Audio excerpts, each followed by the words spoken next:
तुमरे दस काज सवारै अपने कर्म की गत मैं क्या जानो मैं क्या जानो बाबा रे मैं तुम नाम की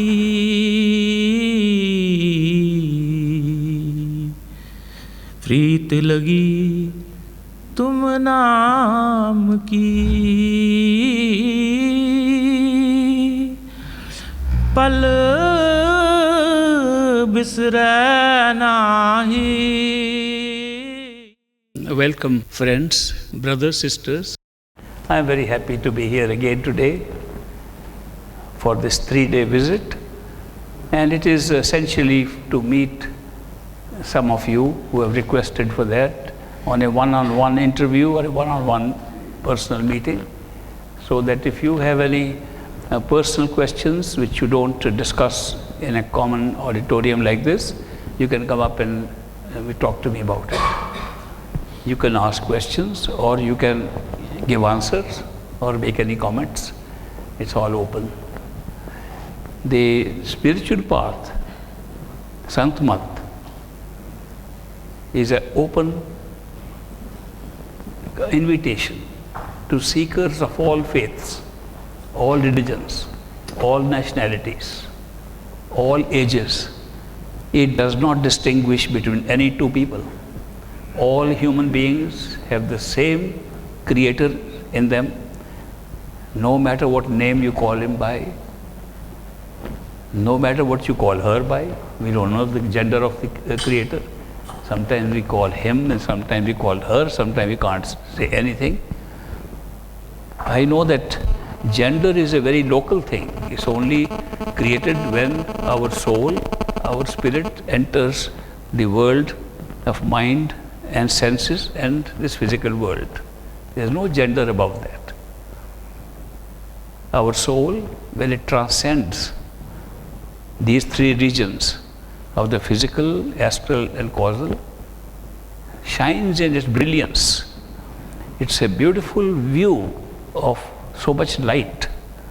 Light is a very important factor when we come to see what higher levels of awareness look like. If we can describe them, we can describe them as so much light there. The light coming from a single soul above the mind in Parbrahm is equal to 16 of the solar suns that exist in this physical planet which we see outside. You put 16 of them together and that is the light of one soul. So you can imagine how much light there is. That every soul has that, and there are unlimited souls that are there. So 16 suns has been described as the light of the soul. Somebody has yesterday commented upon one of my talks I gave, in which I mentioned this number 16 suns, which I have derived from some teachings that people have given, including the teachings of my master. And I was told in that email that somebody said it's only 12 suns. So we can debate a lot whether it's 12 or 16 or what number it is, because numbers don't count there. It's just a way of expressing something. But what is indicated is that when the soul splits into male and female, then the illumination of that soul is shared by the genders. And that is why at some point it becomes 12 also. But these are just points for discussion and debate. The best thing is to go and check it out yourself. Instead of relying upon intellectual discussions on these subjects, best thing is go and see what you think it is. Then see if you can describe it. I can assure you, if you actually see that, you'll be tongue-tied and won't be able to describe it. Because experiences above the mind are totally indescribable. All our descriptions here are based upon what we can see, touch, taste, smell, hear. They are based upon our experiences in the physical world. We cannot describe something that is totally different and totally away from this physical experience. And that is why we just use stories just use analogies, comparisons, just to give an idea what it is. Said Shivdayal Singh Swamiji of Agra, he used to give his discourses, and the whole line of the Radha Swami Satsang started from there, from Agra. When he used to describe the higher regions, he would say there are tall trees there, several miles high trees, laden with diamonds and jewelry and rubies, and so many jewels were there. Of course, there is no space and time and trees there, but he was trying to describe something so beautiful, so attractive. Of course, I do remember hearing stories that most of his disciples were women at that time, just because of the analogy he used of so much jewelry lying in Sachkhand. But of course, these are just descriptions which are made up. There is a book called Anurag Sagar, which is translated as Ocean of Love. Anurag Sagar. In that book, it's a dialogue between Kabir and his disciple Dharamdas. In that dialogue, Kabir says repeatedly, what we are talking about cannot be described. But just for the sake of understanding that it's much bigger and much better than what is here, we use all these stories. So in those stories, they talk of Creator as a being and having several children, having 16 sons. And then the fifth son turned out to be a little naughty, and he began to ask for his own domain, and we are all running now in the domain of the fifth son of the Creator. It's a nice story. But when you see what did the 16 sons of our Creator, Satpurush, true being, Satpurush means a true being, what do the creators look like? They look like patience and passion, and all those qualities which we have are actually the children of the Creator. So it does not mean that they were actually children. It only means that the way this creation has taken place, its roots are in some of these developments that took place in the totality of consciousness. And consciousness means that you can be aware of whatever you are conscious of. And if you are aware of something by the power of consciousness itself, it becomes creation. That is how the whole universe has been created, by the power of consciousness. So we don't want to call it consciousness, we want to rather call it a creator, or we call it God, and we use different words for God in different religions. It's all reference to the same power. It's all reference to the ultimate creative power. And then that creative power creates, through that power of consciousness, all levels of creation and great variety of creation. The variety that can be created by consciousness is unlimited. We only see a small part of that power of consciousness over here in the physical world. We sometimes say imagination. If you have imagination, you can imagine anything. Not really, but we say that. We say if you have the power to imagine, you can imagine anything. But when you want to imagine things which are outside of space and time, you fail. Our imagination in the physical body, the physical mind, is limited. It cannot imagine anything that is not placed in time and space. That's a very big limitation. Whereas our true self, our true nature, and our true home is beyond space and time. These are created as experiences. Just like our forms are created as experiences, so are time and space. And all this platform on which creation has been placed are just part of the experience created, generated from consciousness. And we just absorb it through our sense perceptions, through the power of consciousness alone. So it's only a figurative thing. Why I have brought up to you?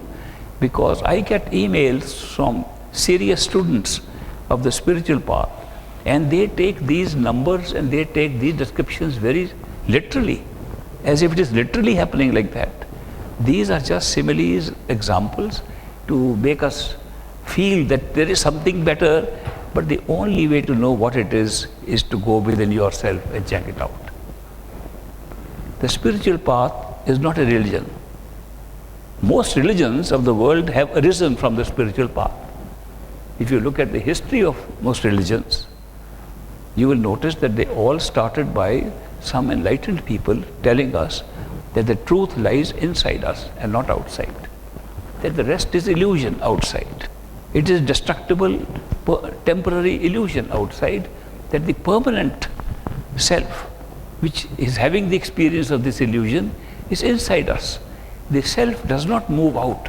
The self remains inside, no matter what form we take. We can take any form and the self will always be inside that form. The form is created outside of the self, which consists of consciousness per se. The consciousness assumes the form and we take these different forms. All the forms which have life and which have growth, they all have a soul in it. The soul is our own unit of consciousness. It is not something that is coming from outside or exists outside and that we are here. That is why the example of a puppet, which I was giving yesterday, does not fully fit in here. The puppet is external to the puppeteer, whereas here the puppeteer is inside the puppet, not outside. The one who is pulling the strings and creating all this show is inside the form and not outside. So all the religions have started from there and have said that if you want to find the truth, if you want to find the true creator, if you want to find God, you have to go within yourself, within your own self. And the own self at all times means that which you believe to be yourself. Right now, we are thinking that our bodies are our own self. We give a name to ourself, and the name is given to the body. We don't know what our real name is. The child is born, and we say, this is my child. The truth is, it is not your child, it is the child of your body. We don't notice that. We assume so much that our external form is our own self. That when we have relationship with people, we think that it belongs to us because we are the body. If somebody was called, say, supposing my name is Ishwar, and somebody calls me, are you Ishwar? I said yes, which is not correct answer. Because Ishwar is a name given by my parents to this body, and not to me. I was there before the body was born. I will be there after the body is gone. And I am assuming that just because the name of my body has been called by that name, that is my name. No, this is not our name at all. But we are so much identifying ourselves with the external forms which we have, that we forget that our reality is inside. And these forms can be any form, and the self will still be the same. If you keep on looking at the nature of the self, go one step only. Withdraw your attention and find out that you have an inner self which you can feel anytime. If any of you are interested, we can do some meditation while I'm here and also experience what is the inner self. How many of you would like to do that? That's a good qualifying number. So we will do some meditation so that you can experience what is our inner self and how it is different from the body in which it is located, so that you can do many things with that inner self you cannot do with this body. The inner self has a name. What name does it have? In a previous life, it was born in a different body, and the name was given to that body which was different. In a still previous life, there was another name of the body. When you go inside and find your inner self, what name will you find? You will notice that your inner self has had many names. I was mentioning that when you find your inner self, you will notice in different incarnations, you had different names. It's a very strange experience that you suddenly find that the name people were calling you by was not your name. That you had many names, and what is your name now? You don't know. But you will find that people in that state will call you by a different name. So you have a different name there. Then you go higher up, you find that there can be no name in words because there is no language. The words are not spoken or written, and then Your name is something very different which cannot be described. You go higher up, you find that your name is totally nameless. It is Anami. It's totally nameless. And therefore you cannot give any name. So these identifications that we do with our covers upon ourselves are creating these experiences, which is wonderful. Don't think that we have all come out here to get into a trap. We came here for adventure. There's no question about it. Somebody this morning sent me a poem by a Muslim poet called nondual. And when I heard that poem, he is describing the Creator as a big child, big fat child who is playing. And when he plays, he creates things, breaks it up, messes up, and that is called the creation of this world. And we are all parts of that play that he is playing. It is very true that it's a very playful thing, because the Creator did not create this thing to create suffering and misery. If he is himself manifest in all of us, if the Creator is our own soul and has divided himself into several souls to create so many points of view, our souls are like points of view of the Creator. The experiencer is only one. The truth is only one. The totality of consciousness is only one. And it's the experience of the one. It is spread out. It looks like the experience of the many. And when we create so many forms and we play around, you can't stop saying it is a play. Now the play, of course, the characters in the play sometimes don't like the play. Sometimes it looks like sufferings, looks like pain, looks like different negative things happening here. Sometimes it looks positive also. But that is the nature of the play. The word used for the Creator to create in Hindi is that uski mauj se ye sab hua. It is mauj. The word mauj is very significant. What is mauj?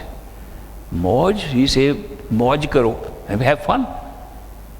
Why are we not saying कि उसके हुक्म से हुआ और उसके बड़े order से हुआ, उसने बड़े गुस्से में आके कहा बना दो दुनिया, फेंक दो लोगों को से, उसने नहीं कहा. He said it should be created with his mauj. It's a playful thing. Mauj has not been translated correctly when they say it was his will. The more appropriate term would be it was his playful will. It's a playful will, that's a mauj which has created this.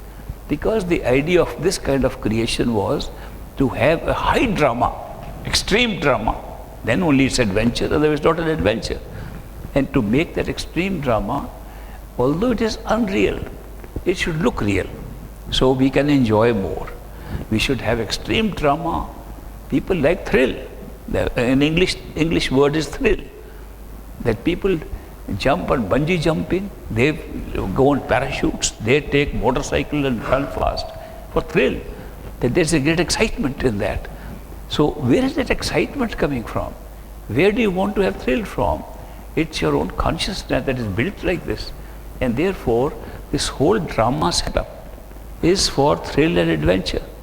We came to see this great show, which was generated by us, and so after the show we go back home. It's like coming to see a movie.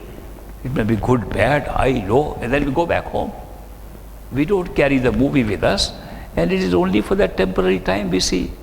In any kind of bad and good things happen in all movies. So is it happening in this movie. But we are supposed to just see it and go back home. And we have made arrangements to go back home. So it's just an extended movie. In terms of time, it lasts long because we have created it in the form of dreams within dreams within dreams, and thereby created a large extended time frame in which we are having this. But the fact that this is how we have created it is the basis on which we are working out the way back. If supposing you have a bad dream at night, a nightmare, it's terrible. You can even scream in the dream and scream physically while you are sleeping. And somebody wakes up, what happened? Oh, terrible dream. I got very terrible dream. It was so bad. But then the next sentence you say is, thank God it was just a dream. This is exactly the same thing here. When you leave this experience here and go back to your true home, you won't say, what a bad land I visited, what a bad place I visited. You'll never say that. You'll say, wow, that was a really scary dream, some parts of it. Some was very good also. But you will like both parts of it. Just like you like both parts of the negative and positive things that happen in a movie. So, if you can be aware of this thing, it's a question of awareness. If you can be aware of this, that is this really a movie from which I will wake up one day? Supposing by suggestion, even by auto-suggestion, you begin to feel this could be just a movie, just a dream, and one day I'll wake up and find it was not real, but while it was on, I had very real experience. So I got all the kick and excitement out of it because I took it as real, and now I find out it was not real, but I got the excitement and also found reality was not that bad at all. That is how it happens. When you go back to your true home, the feeling is completely different than what we think it will be. It's not a journey that we are going back somewhere. It's not that we have come to another land. It is that we are coming to another experience generated by us. And when we wake up from this, we will be in our true home. So once we go to true home, it will never look like, why did we create such a bad experience? Now, there must be some good reason to use the good and bad in this experience. Must be some reason why you create good and evil, why you create pain and pleasure, both of them, why you create suffering and happiness. There has to be some good reason why that was necessary to have this experience. The truth is, you cannot have any experience in this created universe if it has no opposite of it. This is a world of duality, or pairs of opposites. You see light and darkness. You see happiness and unhappiness, pain and pleasure. Everything that you will see here has an opposite of it. The opposite is necessary to be able to experience the other one. If one disappears, the whole experience disappears. Take one example. You are seeing this light here in this room. Of course, it's created by these artificial bulbs and so on, but there is light. Supposing this light was there all the time, 24 hours, whether you are opening your eyes or closing your eyes, whether you are sleeping or awake, supposing this light was always there, do you know you would never have seen this light? There is no way to know there was a light. If somebody say you are living in light, you say, where is it? Because only when you get darkness, you can differentiate and say, now I know what is light, because its absence was darkness, so I had a pair of opposite. If you were always happy, never seen unhappiness, you would never appreciate your happiness. You wouldn't even know what happiness is, because what is it to compare with? That is why all experiences that are taking place in this creation, in the entire three worlds of creation, are based upon pairs of opposites, and these are the worlds of duality. But our true home is not a duality. It's of immense bliss and peace, and it's something very different from these experiences. But then, if that place is so peaceful and there is no opposite, how can we experience it? Wouldn't the same principle apply, that if here you need an opposite for everything and otherwise you can't experience it, how can we experience our true home then? The truth is, if this creation were not there, you would not even be able to experience your true home. This experience generates the appreciation and the bliss of your true home.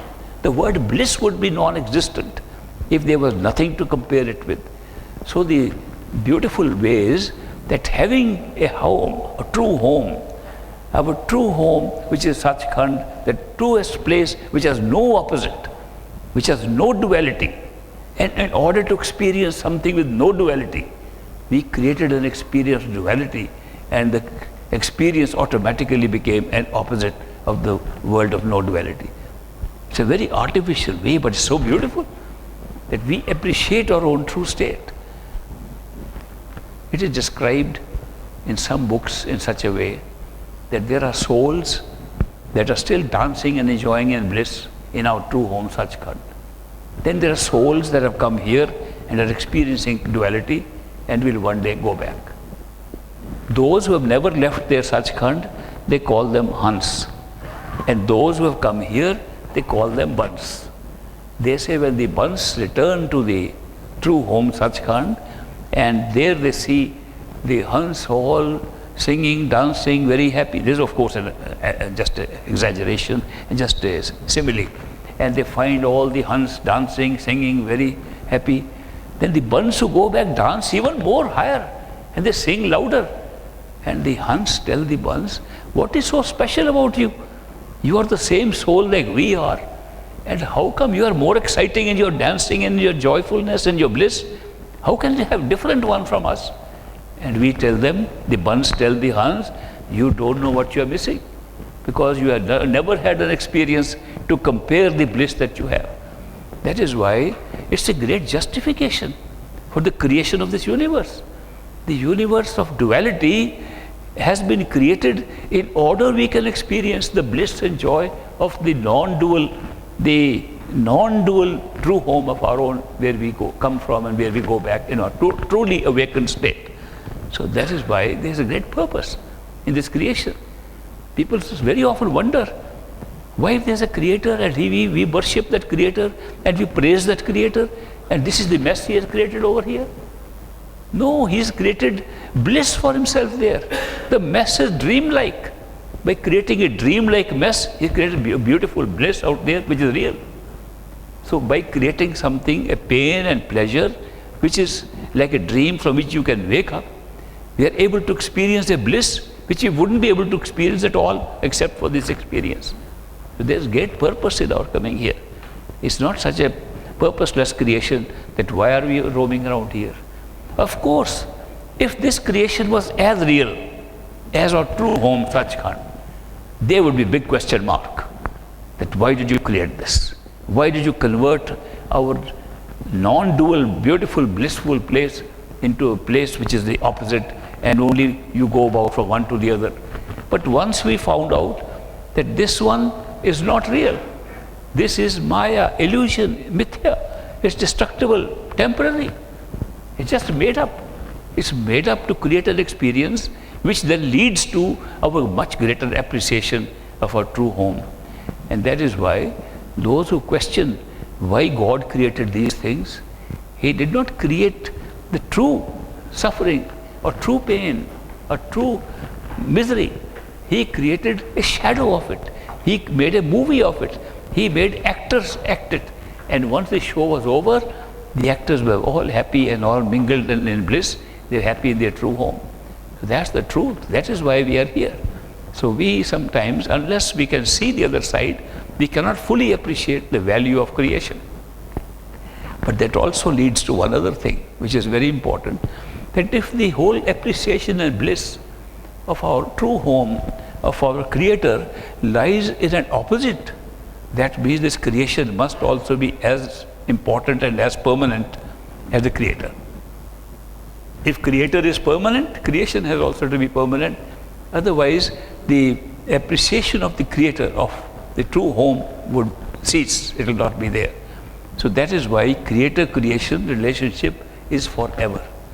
It is so tightly tied up that the Creator within Himself is creating this creation and experiencing it while the Creator is having experience of being the many.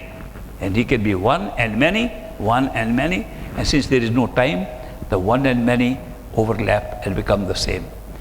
So when you have the experience of Sachkhand, your true home, you do not feel that you have come away from another land which is so bad. You are in all the lands at the same time. They're all together, all in one place. And you are experiencing totality. You experience totality does not mean that it's excluding anything. How can it be total if it excludes this world? Totality means everything. So in that state, in our true home, we get enlightened to the fact that the creation is being worked in such a way that Creator-creation is a joint thing. Sometimes you might even feel, since the source of Creator and creation are the same, then they must be the same. What is the source? What's the source of this creation? What's the source of the Creator? The source is common, and there are no words to describe it. The source which causes the creator to be there and the source which creates this world are identical, same at all times. So because we had no language, we are continuing to use different phrases for it. There is no way to describe it. But we, in the Christian Bible, call it the Word. In the Gospel of John, the opening verses say, in the beginning was the Word, and the Word was with God, and the Word was God. Such a clear thing. That the Word, they precede Him, because there's no time. You can't really precede anything there. But to explain to us here, they say, in the beginning was the Word, and the Word was with God, and the Word was God, identified. That's the creator power. All things were made by Him, and nothing was made that was not made by Him. That means everything that has been created has been made by the same Word, and nothing exists in any part of creation that was not made by that Word. It looks that John's Gospel is making a very clear statement that he's using the word, W-O-R-D. And this word, spelled to the capital W, is the word they have used in the Bible to explain who created the creator. And some people ask this question. Well, you say this was made by creator, but who created the creator? Well, something created the creator, and we call it word. In the Rig Veda of our 4 Vedas, the beginning of creation is described also like this. It says, in the beginning there was Nad, or a sound, and the Nad created the creator and everything that you see. So in the Guru Granth Sahib, it says that it was the Shabd that created everything. Shabde Akash, Shabde Dharti, Shabde Akash. At the end it says, Shabde Shabad Bhaya Prakash. Even Shabd was created by the same Shabd. So all of them are using a language in which they are attributing the creation of everything. Creator, creation, both together, not separate. They don't say there was a creator, he decided to create. Creator, creation is one thing created by, we don't know the word, so we're using the word, Shabd, Nad, music, sound. Why are we saying music, sound, word? Why are not we saying power? Why are we not saying energy? Why are we not using some other Shakti? Why don't we say primal Shakti created this? No, we are saying Shabd created, Nad created, sound created. Why are we using these words? For a very simple reason. That very power which created the creator and the creation permeates every part of creation, including what we are seeing here, including ourselves. Everything that you can possibly see, that creative power which we call Shabd or word is permeating. It is permeating inside our bodies. It's permeating into our self. It is permeating in our soul. It's permeating into our consciousness. It's permeating in our thoughts, everywhere. But when we try to reach our own self and try to meditate and put our attention inside this body and subsequently inside any form, we can hear it at this level as a sound. No wonder they chose those words. They chose words like sound and word because these are audible. You can hear them. So the emphasis was that the ultimate creative power, which cannot even be described, but it flows everywhere, is existing, but can at some point be heard. And we can hear it right now. If we put our attention on ourselves, otherwise we are always putting our attention on something other than ourselves. We're putting attention on the world outside, we're putting attention on our children, on our brothers, sisters, property, the wealth, jobs, duties, obligations. That's where we're putting all our attention on. Supposing you withdraw your attention from all these things and put your attention on yourself, you will hear the sound of the self. That is from where it comes out, that if the sound is coming from the self, and that sound has been described as the ultimate creative power, then can we hitch ourselves to that sound? Can we put all our attention on this sound? Where will we reach? If we put all our attention on the sound, we'll be drawn by this sound to ourself, to the higher part of ourself, to the still higher part of the self, ultimately to the creative power itself, passing through all levels of creation, passing through all levels of creators. So this is a remarkable situation for us examining. If we have a way to go back to our true home, what would be the shortest, fastest route? Which route can we take, which will be the shortest and fastest? And we find if that connected route right from beyond the creator, from the creative power of shabd or word or nod, is flowing all the way through and can be heard right in this physical body, we found a good way to go back all the way to our true home. It is the shortest and the fastest way because there is no detour in this. It goes straight there. If we want to make a detour, we can. We are making a detour right now. When we put our attention away from our life force, which we are doing right now, we are a detour. We are looking at this world, doing things, enjoying, suffering, all that experiences we are having. We are on a detour from our own route, which is direct, non-stop, from where the self is to where the creative power is. But if we know this route, how to follow it, we can go within, attach ourselves to that sound inside. And that sound, hang on with that and just travel with it. Go where the sound comes from, and you'll be able to travel on that sound all the way back to your true home. So forget about all those teachings that you have to go from one stage to another stage, then you work your way to the astral stage, then you go to an astral overlap, and then you go to heaven and hell, then you see all those great things. Those are only for those who are interested in those experiences. But if somebody is interested in the true home, in Sachkhand, in the origin of everything, including the Creator, if somebody is interested in that, the shortest way and the surest way is to attach yourself to that which is still connected all the time to your true home and beyond.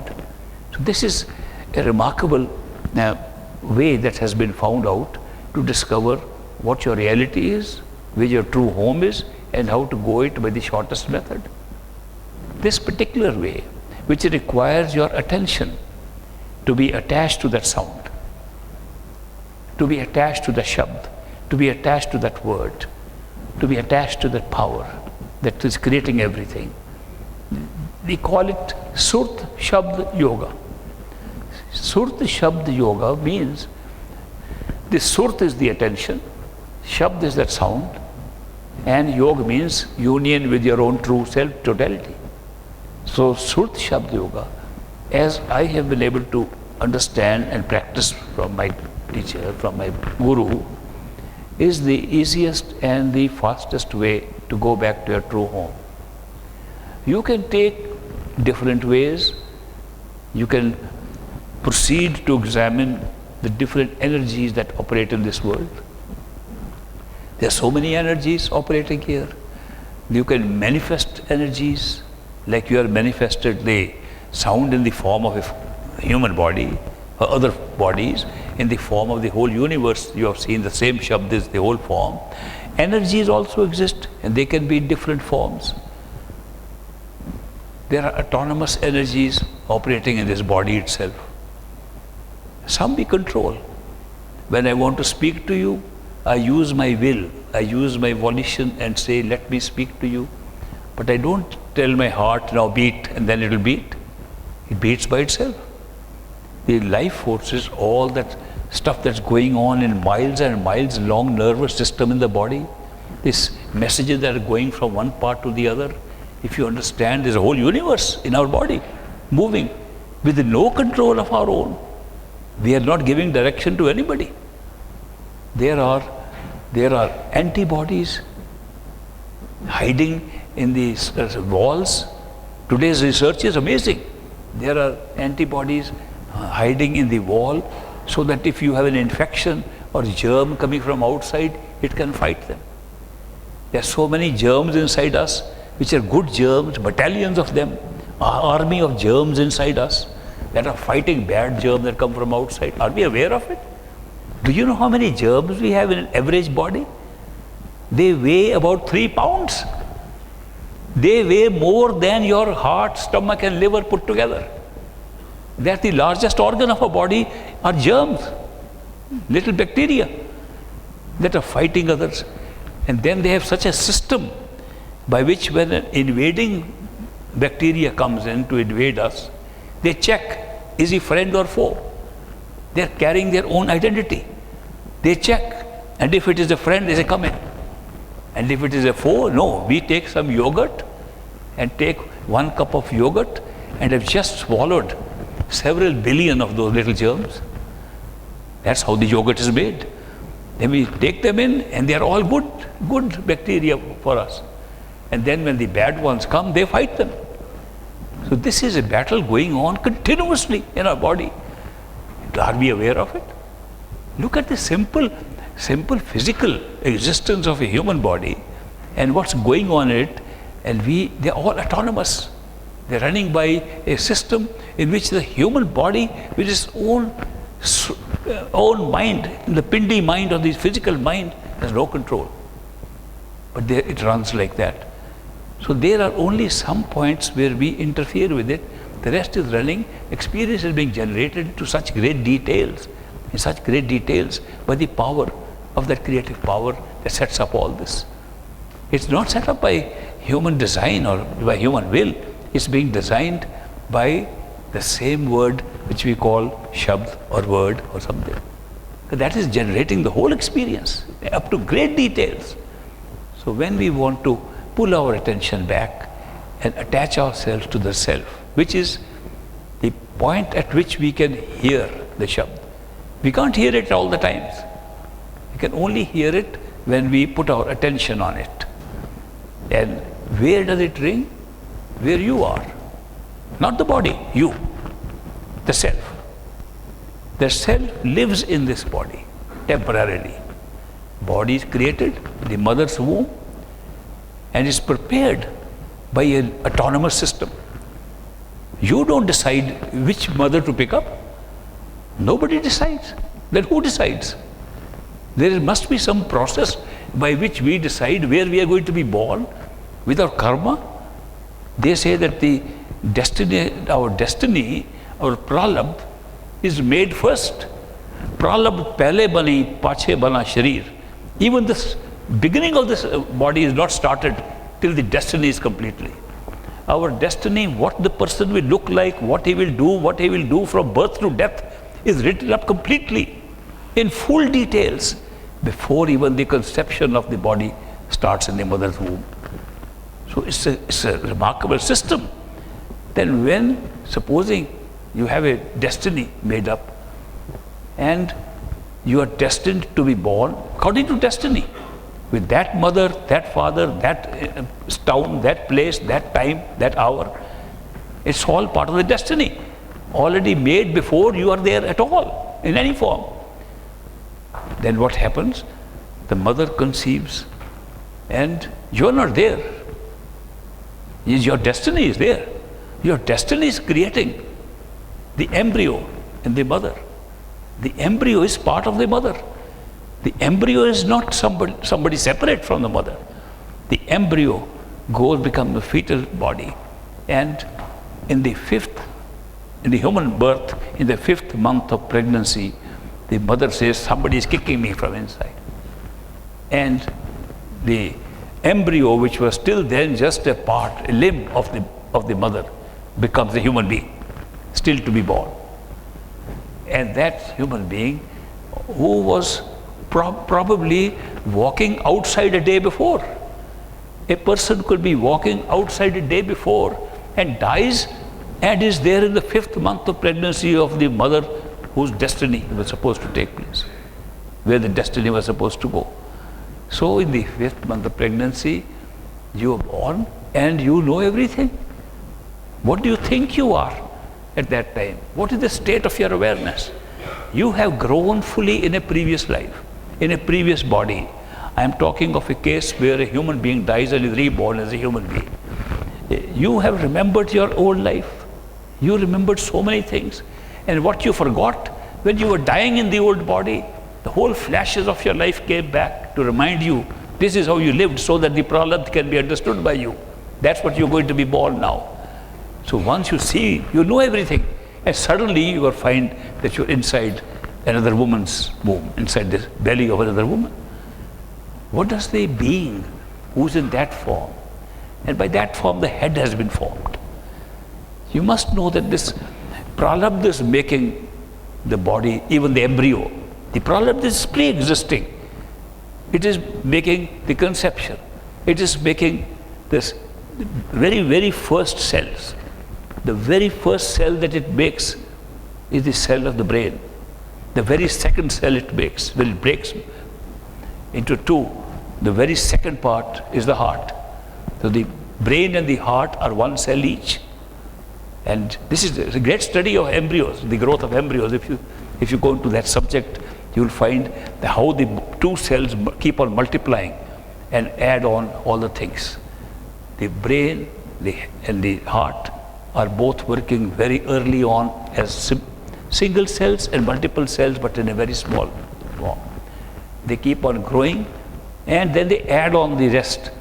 The torso is added later, the limbs are added last, the arms are stretched out from there, legs are stretched out from there, but the body is fairly ready, like a little baby inside the body. At that time you jump in and say, what has happened to me? I was so big and suddenly I find very crowded inside. And the awareness of that is very clear. So one marvels how, if you have studied the movement of these babies before they are born inside the womb of the mother, they react so much to what you are talking about outside. They're connected with what is happening outside. They can't see. They have been blocked from seeing. And then they grow inside till they are born. And when they're born, then they're connected with the outside. And as soon as they're connected outside, all these months, 4, 5 months they have spent inside the body, wondering what's going on. When will we escape from here? And what kind of thing is, but the memories are still there. And as they are and come out like little babies, and they try to speak to us, but they can't. The whole vocal cords are changed. Their whole system is changed. They can't express themselves. They look, their eyes are sharp. You must have seen these little infants, how they look at you like they're recognizing some of you. And they have that, all that thing. But as they keep on growing, the memory fades. The new body becomes their identity. And by the time they are 1 year old, they are off from their past. And it's a new life. They are small and they grow big in their awareness. That's how we are using awareness in transmigration or reincarnation into new bodies. So therefore, when we see that how we are bringing all this up, then what we do as parents, we tell them, we dangle some bells in front of them, we try to draw their attention, we try to kiss them, we try to hold them and jump them, so that their entire attention is diverted outside, and they grow up diverting their attention more and more outside all their life till they have no connection with what is happening inside. So it is a system that we have evolved by which the attention is allowed to grow outside, right from birth. From birth till death, the attention flows outside. It's only when we find that we are fed up of this world and we have to start a journey back to our totality that we realize that is not the way. That was a way to perpetuate this show. To end this show and go back, we have to reverse this. And we have to now put our attention back to ourselves, not put it outside, which we have never practiced. From the stage of infant till any stage of life, we get more and more engrossed with things outside. We build relationships outside. We feel lonely and we try to make companionships outside. Everything that happens inside, even the soul quivers inside, wants to get out of the system. And the mind says, no, you can find some happiness here. Eat some good food, make some good company, do this, do that, and you will be happy. We're looking for happiness and companionship to overcome our solitary state, all outside. Now here we come to the pathway to go back to our true home, and it says, pull your attention back, withdraw it, not put it out. It's a very big difference between focusing of attention on anything outside and withdrawal of attention to yourself. We are so used to focusing attention that when somebody says, withdraw your attention, we say, where? Okay, withdraw the head. Then we put our attention on the head. Here, make some point, we try to figure out a point where to put our attention. We're still not withdrawing. Withdrawal of attention does not mean putting it on a point close to yourself. Withdrawal of attention means putting your attention on yourself, not on anywhere else. Then the question is, where are we? If we are not the body, where are we? This is first step. If you want to travel back to your true home, first step is to know, where are you? If you're not the body. If you're not the body, who are you? You are conscious. You know you are there. They say the only thing of which we can be absolutely certain is that we are there, that we are. Period. Nobody can question that. Somebody says, you are not even existing. You say, I am existing. There's a live proof of existence in your very existence. There is no question about that. But where are you existing? If you are not the body, where are you existing? It does not take very long to examine this body which is covering you to find out where you are existing. Just look at this. Where am I talking from? Where am I thinking from? Where do all these thoughts come from? Where do I feel things? Where am I? When you try to explore where am I, automatically you will find you draw yourself all over the body and you find in the head, behind the eyes, in the center. It does not take very long. You are there. Everything, you say, put your attention on something, you put from there. Somebody wants you to look at the flowers, you turn around from there. You always know that your attention has always flowed out from the center of your head outside. You want to look at something, you've got two eyes. You could have had one eye also. They say there's some kind of being that used to have only one eye in the center of their forehead, but they couldn't see the way we see things. They could have no idea what was near, what was far. So people killed them very quickly. They thought they were very far, the enemy was near, and with the two eyes helped us to create a distance. The two eyes make us know this is near, this far, no other purpose. Why do we have two eyes? So that we can establish a distance, have a stereoscopic view of the view outside and say this is near, this is far. If you close one eye, it becomes difficult. Though you are used to seeing with two eyes, with one eye you can manage for a while. But this whole creation is three-dimensional, only comes when you see with two eyes. But are you seeing two things? If you've got two eyes, you're looking at one finger of yours. Is it one finger or two? If you bring it very close to yourself, you can see two fingers. But then you say, no, one is, but when you take it a little further, it's one. What makes that happen? Where do you see the two fingers and where do you see one? You see the whole world as one because it's sufficiently far. If it came very close to you, it will become two because of two eyes. Now, two eyes are placed in this body right in front of you where you notionally are behind. And do you see two images or one? You see two images because see two fingers. Where do they combine? Where do you feel that they combine and where you are seeing from? Examine this point. It's very interesting that when you want to know, I have two eyes and I am seeing things one, that is because I am combining the two images to create distance. But where am I seeing from? I am not seeing on the right eye or the left eye, I am seeing one. You will be surprised to find that you see exactly from the third eye center behind the eyes.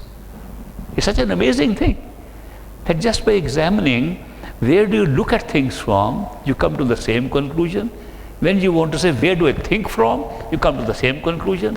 When you say, where do I get that hunch, that gut feeling to do something? From the same point.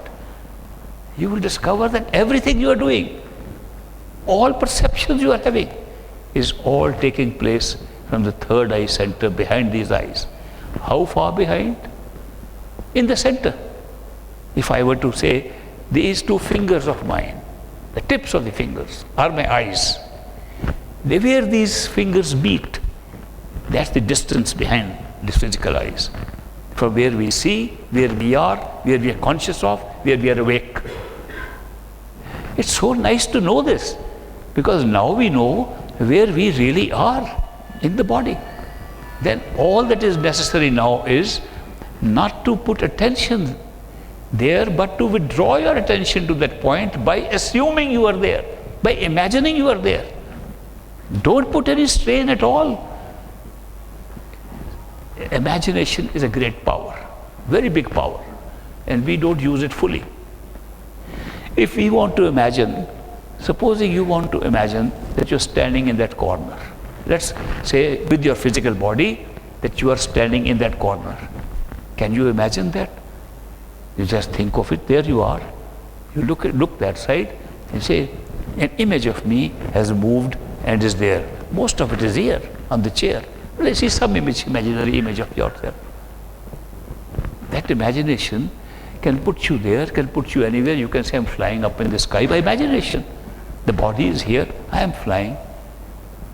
If you can imagine that you're sitting in the center of this head, where you are actually sitting, you are identifying your location.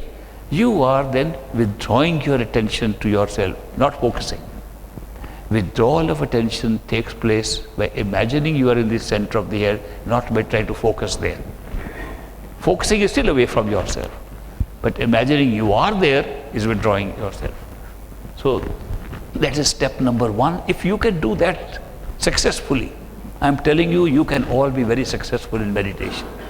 But if you miss step one, you could be sitting on the body and thinking of hundreds of things of the world and thinking it is meditation. That is no meditation. Mala to karme phire, jeeb phire mukh maaye, manva to chao desh phire, ye to simran nae. Kabir says, even if you have the rosary in your hand, the beads are moving in your hand, your tongue is moving in your mouth and repeating the words, and your mind is running around everywhere, don't call it Simran. This is not repetition, this is not mantra. There is no mantra involved in this. You are just wasting your time. So that is how we do. But if you can sit inside and forget the tongue, forget the hands, forget the beads, forget the mala, and only imagine you are there, and with that consciousness repeat something, you are withdrawing your attention to yourself. The whole secret of attaching yourself to the sound to use Surat Shabd Yoga is to imagine you are there at the sound point. When you imagine you are in the center, you are bound to hear the sound. I can tell you this. The sound is there itself. It is not on the sides or coming from here, there. It's right where you are, because it's coming from the self. Therefore, when you imagine you are in the right place and not roaming around with your focusing of attention, the sound comes, you attach yourself to the sound and you are pulled by it. I recommend to all of you, from personal experience and from the teachings which I have reviewed and the various kinds of yogas that I have studied, I recommend, if you want a shortcut and a straight route to your true home, put your attention by imagining you are in the center, attach yourself to the sound, listen to the sound with as much attention as you can, and you'll be able to, on your way to your true home, to your true Sachkhand. Simplest way. That is Surat Shabd Yoga. It works and works very well. But just have to practice correctly. And you need guidance in that. Why guidance? Because different experiences start at that time. If you put your attention and consistently, regularly put your attention and stay there every day, new experiences will start inside. Sometimes you will hear new things, sometimes you will see new things, sometimes both.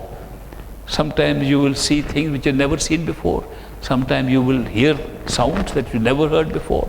You will have strange sensory experiences and extrasensory experiences, and you will wonder where they come from. But so long as you stay in that center and not follow the experiences, you will keep on getting more.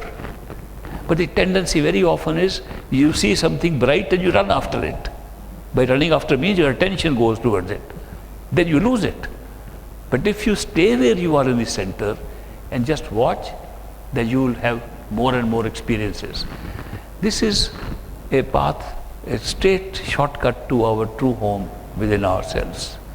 And once you can follow, if you are initiated by a perfect living master, you have got Nam Dan from a Param Sant Satguru, the one who is operating from Sachkhand, not one who is learned, not one who has raised his attention somewhere, not one who takes a journey up high and come back and tells us, but one who operates from Sachkhand while he is in his physical body.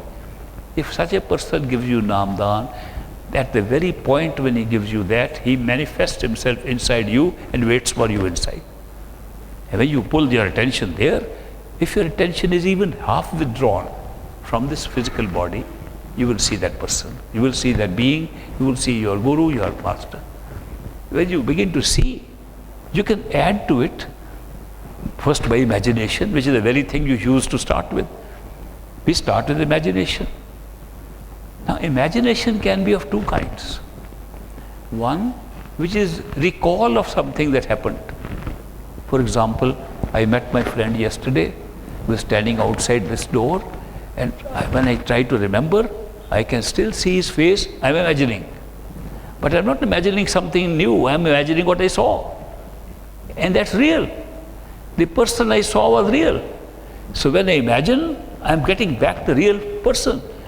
If he was walking, he's still walking in my recall. If he was talking, he's still talking in my recall.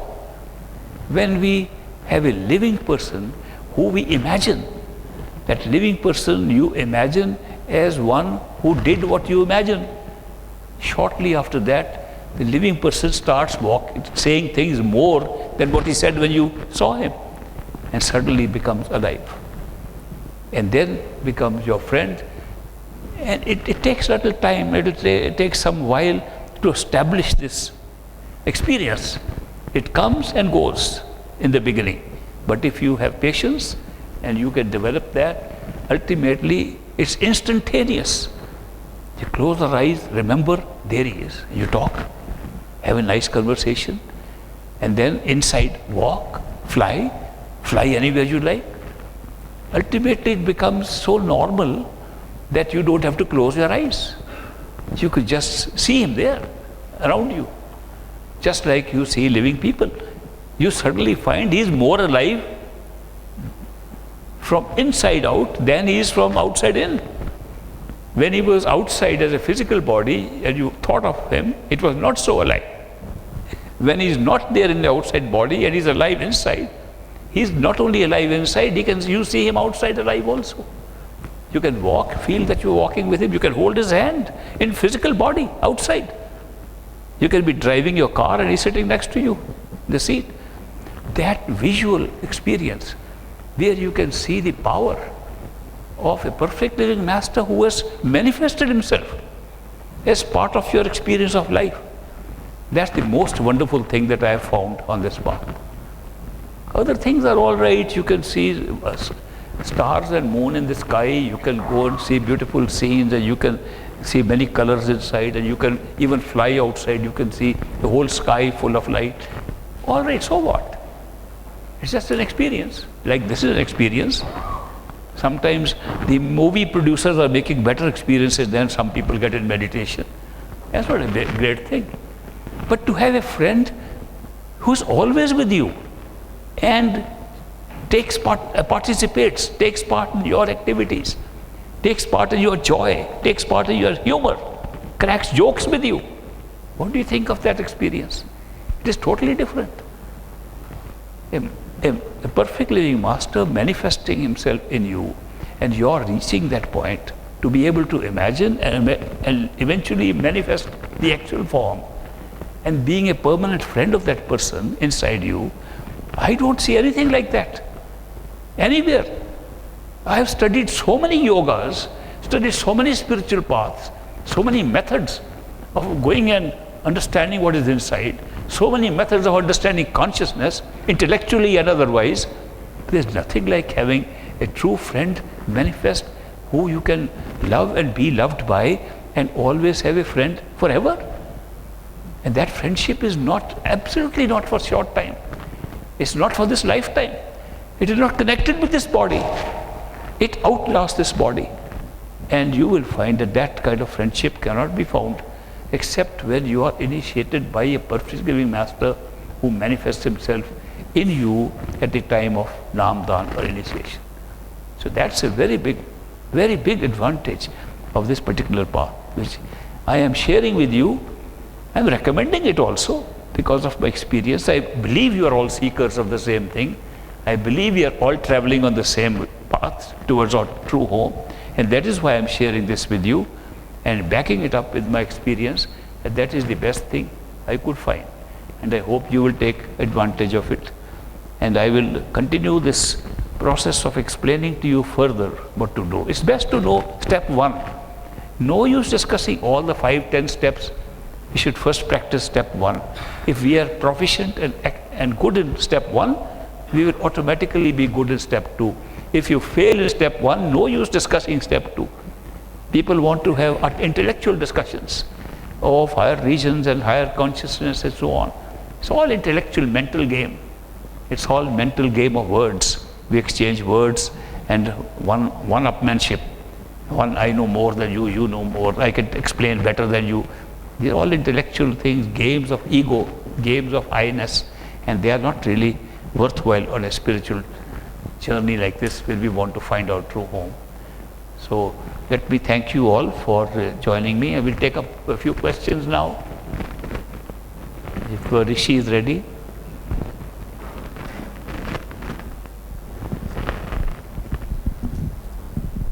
Dear Master, I miss you a lot and love you a lot. My question is, whenever I miss you or I am in any problem or if I am suffering, do you get to know? You are physically far away but close to my heart.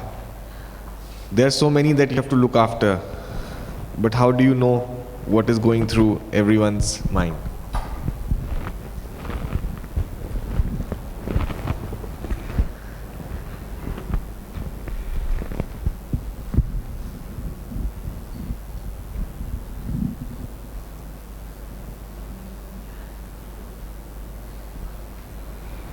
Interesting question.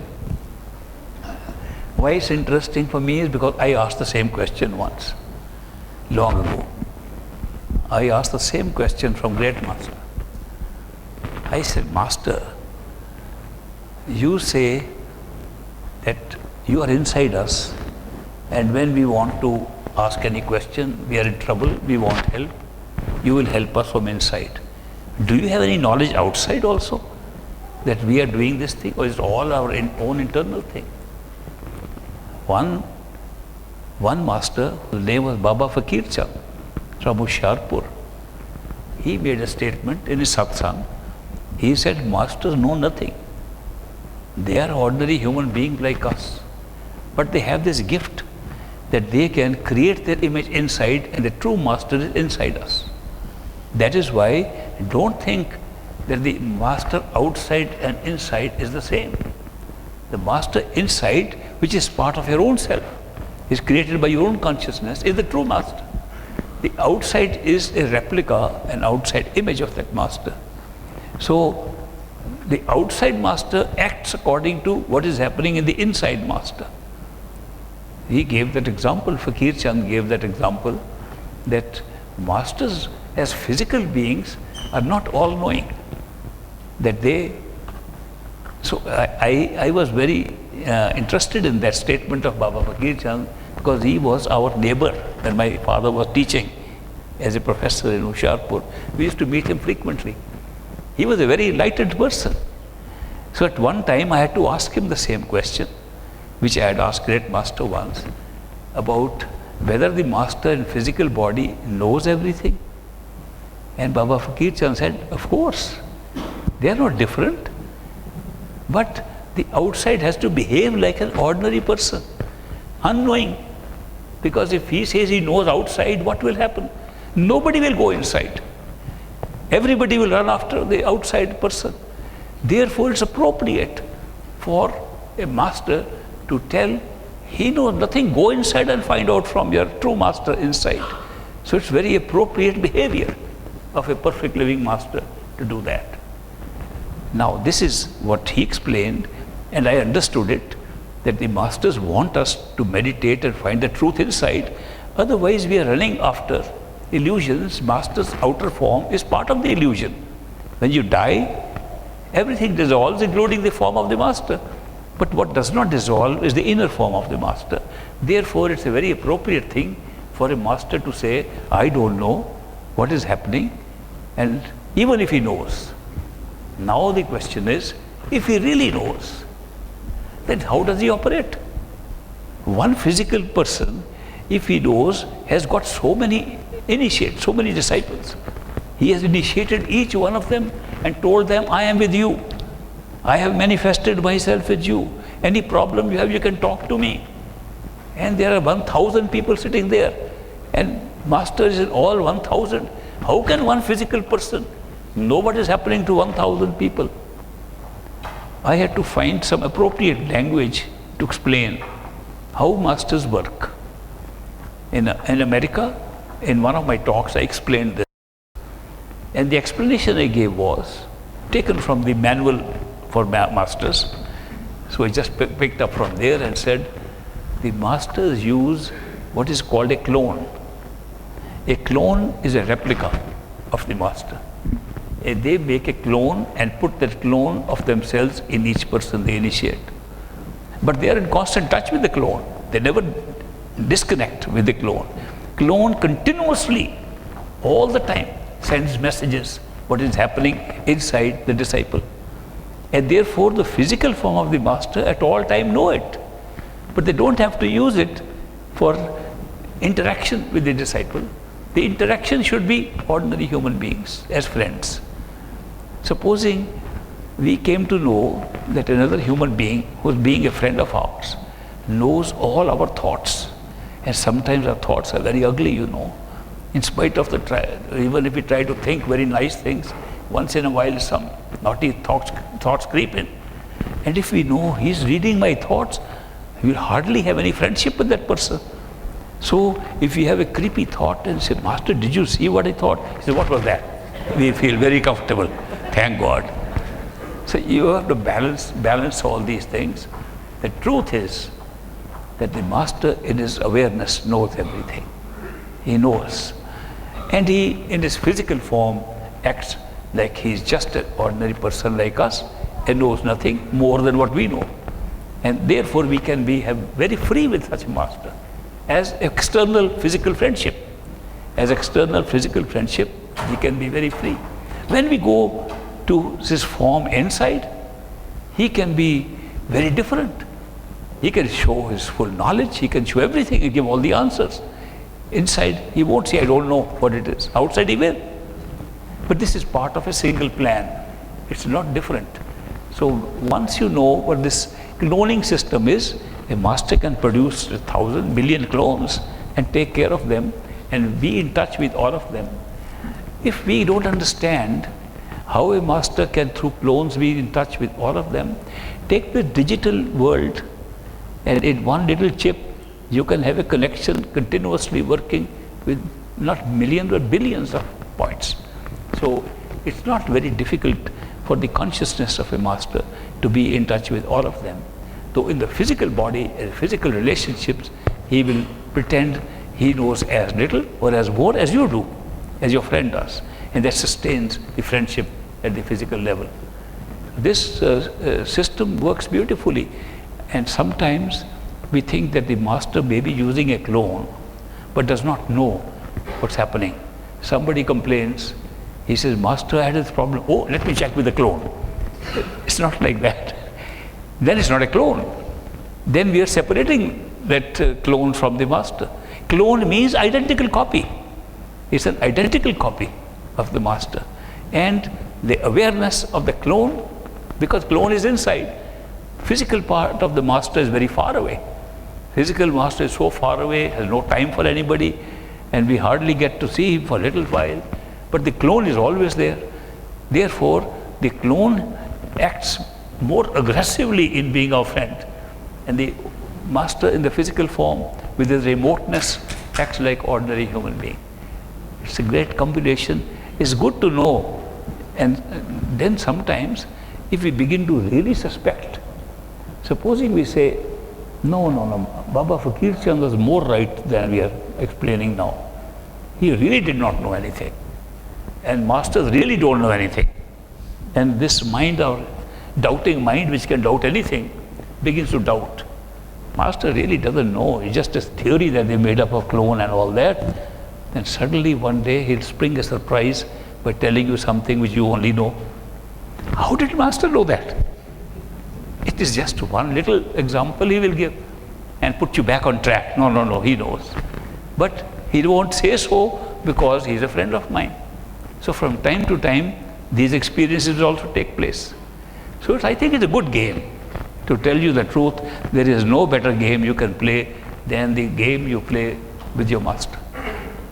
Don't put the master on a pedestal. Don't put him high away from yourself. The master is your friend. Friend here in the physical form and friend inside. And he will share your life like you share with any friend. He will share your joy, your sorrows, your suffering. He'll suffer with you. He'll feel sorry when needs to be sorry. And he'll fly with you. He will dance with you. He will eat with you. It's a very different relationship once you establish the form of the master inside. And that's the beauty of this Naam Dan by a perfect master. That's the relationship that's created. Dear Master, I want to know if my master leaves his body before I could establish his radiant form, what will happen? Please answer in Hindi or Punjabi.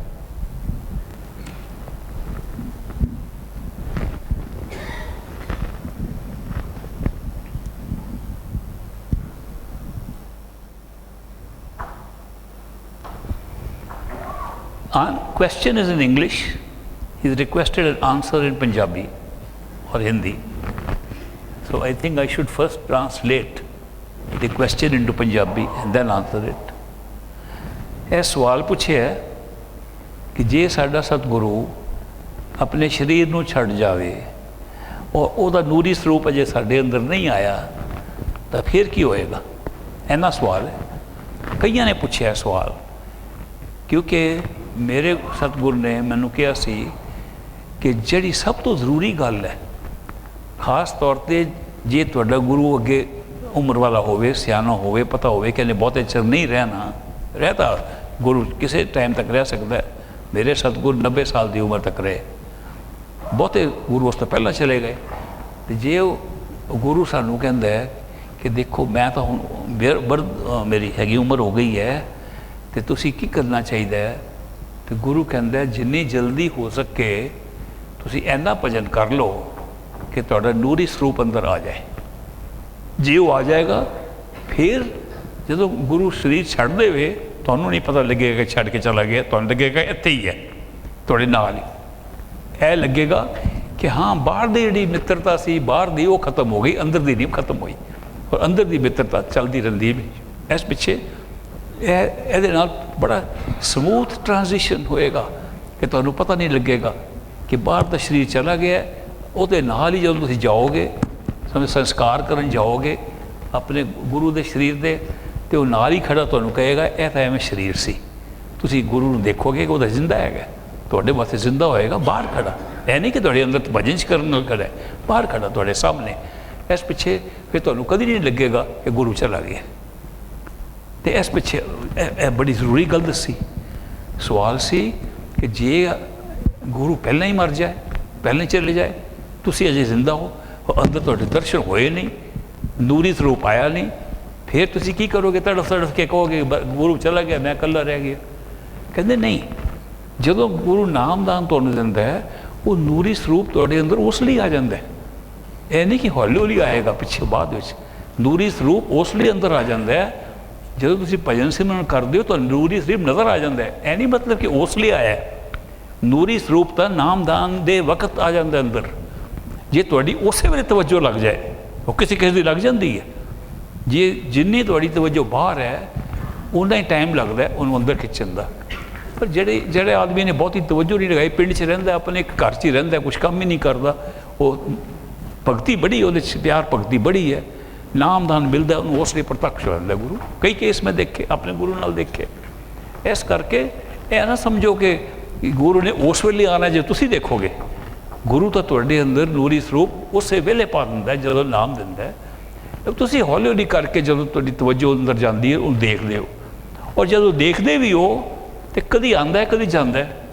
ਉਹ ਨਹੀਂ, ਗੁਰੂ ਨਹੀਂ ਆਉਂਦਾ ਜਾਂਦਾ, ਗੁਰੂ ਤਾਂ ਉੱਥੇ ਹੀ ਹੈ। ਤੁਹਾਡੀ ਤਵੱਜੋ ਨਹੀਂ ਅਜੇ ਉਹਦੇ ਉੱਤੇ ਪੂਰੀ ਤਰ੍ਹਾਂ ਕਾਇਮ ਹੋਈ। ਇਸ ਕਰਕੇ ਤੁਸੀਂ ਜਿਸ ਲਈ ਆਪਣੀ ਤਵੱਜੋ ਪੂਰੀ ਕਰ ਲਓਗੇ, ਉਹ ਆ ਜਾਏਗਾ। ਸੋ ਕੋਈ ਫਿਕਰ ਨਾ ਕਰੋ ਕਿ ਜੇ ਤੁਹਾਡੇ ਗੁਰੂ ਦੀ ਡੈਥ ਪਹਿਲਾਂ ਹੋ ਗਈ, ਉਹ ਪਹਿਲਾਂ ਚਲਾ ਗਿਆ, ਤੁਸੀਂ ਜ਼ਿਆਦਾ ਭਜਨ ਕਰੋ ਉਹਦੇ ਬਾਅਦ, ਤਾਂ ਕਿ ਜਿੰਨੀ ਜਲਦੀ ਹੋ ਸਕੇ ਤੁਹਾਨੂੰ ਨੂਰੀ ਸਰੂਪ ਮਿਲ ਜਾਵੇ। ਸੋ ਫਿਕਰ ਦੀ ਕੋਈ ਗੱਲ ਨਹੀਂ, ਨੂਰੀ ਸਰੂਪ ਆਲਰੇਡੀ ਹੈਗਾ ਉੱਥੇ। If a Satsangi does Naam Simran regularly, but as he grows old and his memory fails him and cannot remember the Simran words, what to do in this case? Can he write the Simran words for him to read and to read the Simran?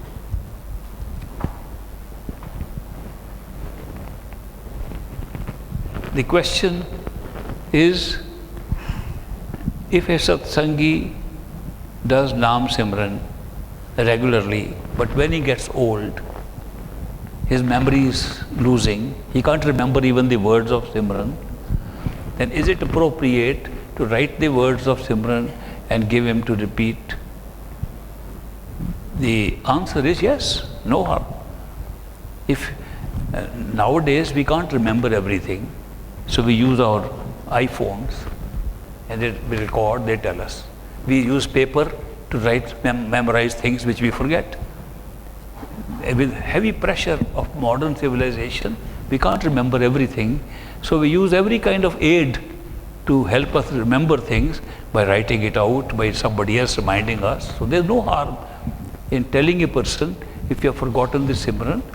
The best thing is, because we give a privacy to the words, we give confidentiality to the words by saying, don't share with somebody. Because by sharing words of Simran, you are losing the objectivity of the words and making it subjective, that you know this word, these are your words. So that is why there is a little restriction imposed on your sharing words. So it is best that the words be shared between initiates. That means one person with Namdan can certainly tell the words to another person with Namdan, if that person is forgetting those words. That's perfectly normal. But it is not necessary. It is normal to do that. But if you have Gur Bhakti, love and devotion for your master, you are beyond words. You don't need them. You don't even need Simran. If your Gur Bhakti becomes such that your mind cannot interfere, it's the mind, game with the mind. If the mind is still creating doubt, you have to do more meditation. But if the mind is kept aside and the love from your soul has overridden the mind, and mind cannot interrupt it, no Simran is necessary. No words are necessary. And that itself will take you to your true home and nothing is lost. So it is really a path of love and devotion. Further, supposing a person who gets old, he cannot remember the words of Simran, but he can hear the Shabd, he can hear the sound inside. Then the sound is good enough also, need not repeat these words.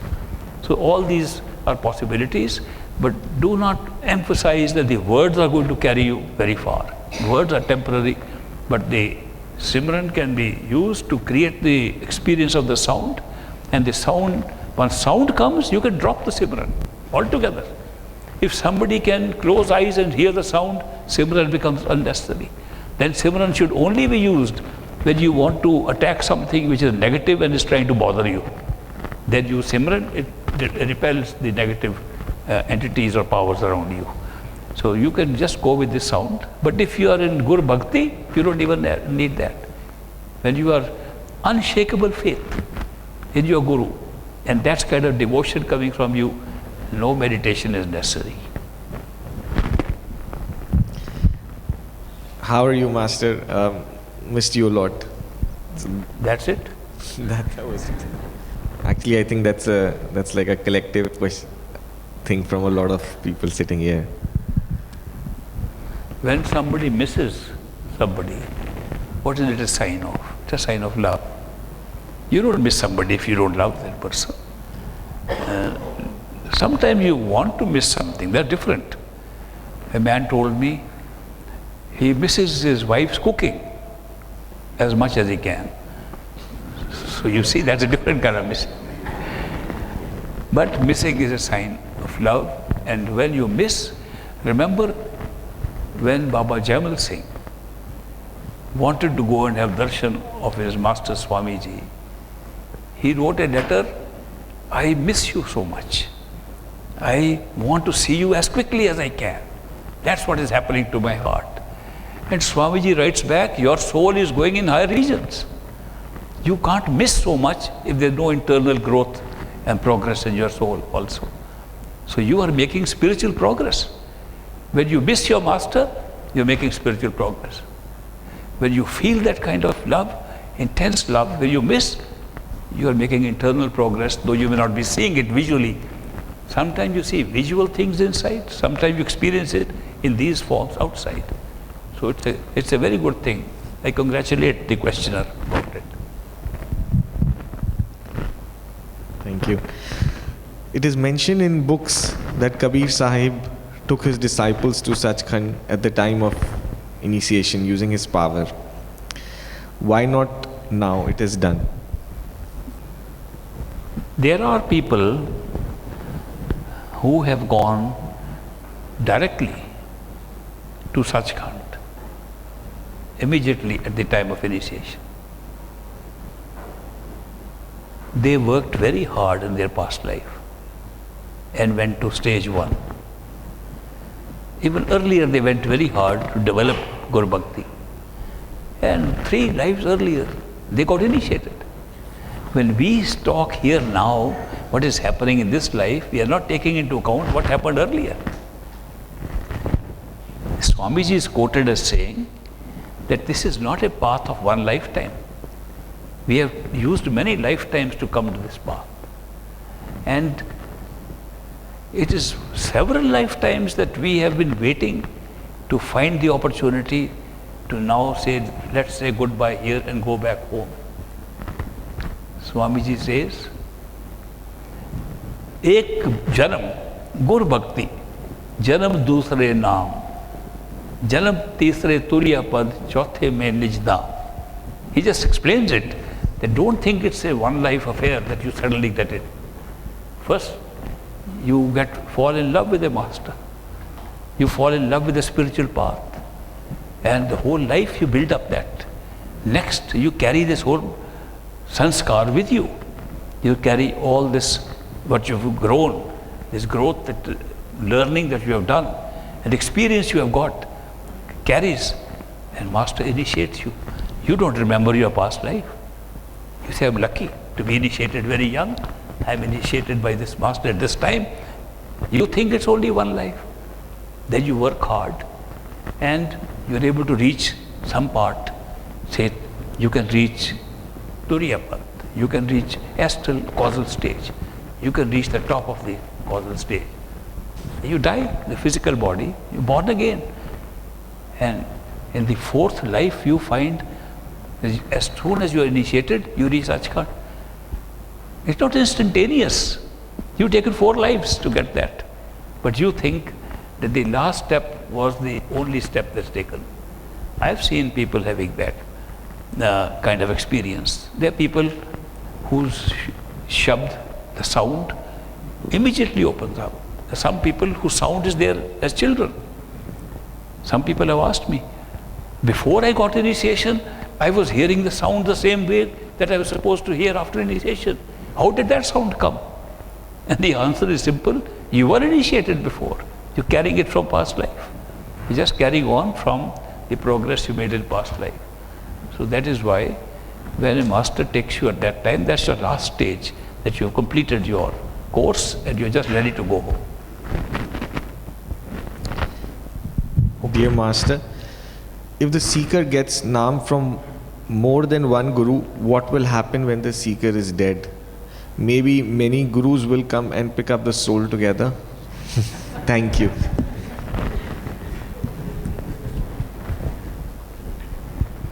I meet people, my friends, not so many here in India, but in the United States I meet many, who are initiated by many masters. There's one lady lives in the East Coast, and when she came to me, she had already been initiated by 5 masters. Her theory is that one of them must be perfect. Why take a chance? And why try to judge who's there? Get initiated from everybody. Then it will be easy. The real one will come and take you when you die. It's a risk-free thing. And trying to figure out which master to go, it's a risky business. So I used to call that friend of mine, when she used to come to our meetings, the much initiated woman. Later on, I found there are many much initiated people also there. So I have seen many who have had initiation from many masters on that very basis. Now, one has to realize that if the change from master to master is a progressive change, from having reached one stage and then you are needing to go to the next stage and you do meet different master. In fact, when you do some progress in one life and are reborn, you always meet another master. Very rarely you will meet the same master in the next life. So you see many masters anyway, and they are all perfect living masters. So naturally, who will take you back? A master initiates you today, and he is a physical form. You are in your physical form. Your idea of the master is that physical face that you have seen, and you've made some progress. You die, the master dies, you are reborn, you are initiated again by a master whose face is different, whose appearance is different. Who is your master? The one who first initiated you, or the one who's initiating you in this life? So you can progressively have many masters. Then you can also have masters.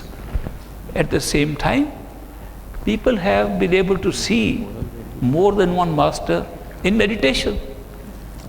And one person I met saw 8 masters. Masters he had never seen in physical form. He had only seen few of them. And in the meditation he saw many others.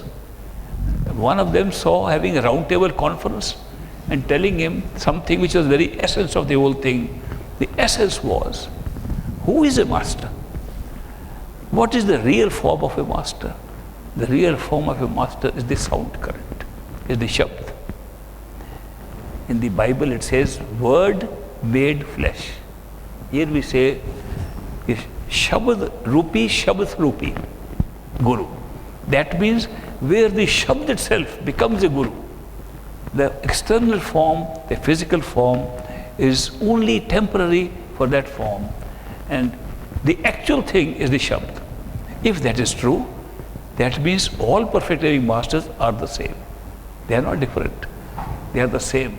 No matter which one you have, no matter how many you have, the ultimate power that's pulling you is of the Shabd, which is the one. Then which one will you see? Supposing you have 4 masters, and 4 masters are all Shabd, they're all the same. And when you die, and the master comes to take you, or when you are alive and dying while living during meditation, which is the same thing, which master will come? Then the answer is, whichever master has pulled you with his love to an extent that at that time you have created a separation, that this one is pulling me more and this one is pulling me less. The one that pulls you more takes you. A true story that we have Dera in Byas, and this was set up by Baba Jam. There was another Dera also set up, and that was in Taran Taran, a little distance from Byas, and that was set up by Baba Bagga Singh. And this was for a long time by the subsequent masters called Dera Baba Jamal Singh. The other one is called Dera Baba Bagga Singh.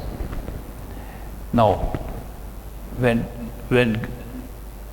great master Baba Sawan Singh took over the Gaddi at Dera Baba Jamal Singh, a disciple of Jamal Singh, another person, Baba Deva Singh, took over the Gaddi in Taran Taran.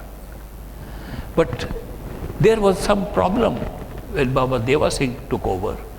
So in order to decide who is the real successor, the leading Satsangis came to Byas and they met Baba Sawan Singh, said, we have a little problem there, can you come do satsang there and then decide?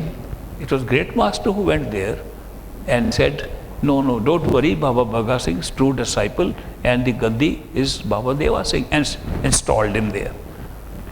The followers of Baba Deva Singh said, who is our master? Are we following line of now Baba Bagga Singh, or are we following line now that the Baba Sawan Singh has come and installed him? Who are we following? This thought became very strong in one of the disciples of Baba Deva Singh. His name was Prap Singh. Prap Singh would meditate. He was initiated by Baba Deva Singh. And when he meditated, he would see Baba Sawan Singh. He, in his meditation, would say, get away, you are not my master. Why are you coming interfering in my meditation? I am Baba Deva Singh's disciple. He gave me Naam. You never gave me Naam. Why are you coming in my way? Ultimately, it became so bad that he had to go to the Dera, to Byas, and tell great master Baba Sawan Singh. He said, I am not your disciple. Physically, he met him. I am not your disciple. I am disciple of Baba Deva Singh of Taran Taran, Gaddi. And why are you coming and interfering in my meditation? And Baba Sawan Singh said to him that, look, one of the rules of disciple-guru relationship is, if a disciple has any problem, he should go to his guru and get the answer. Why have you come to me? If you have a problem in your meditation, you should go to your own guru. So go back, present your problem to your own guru. Don't come to me for that.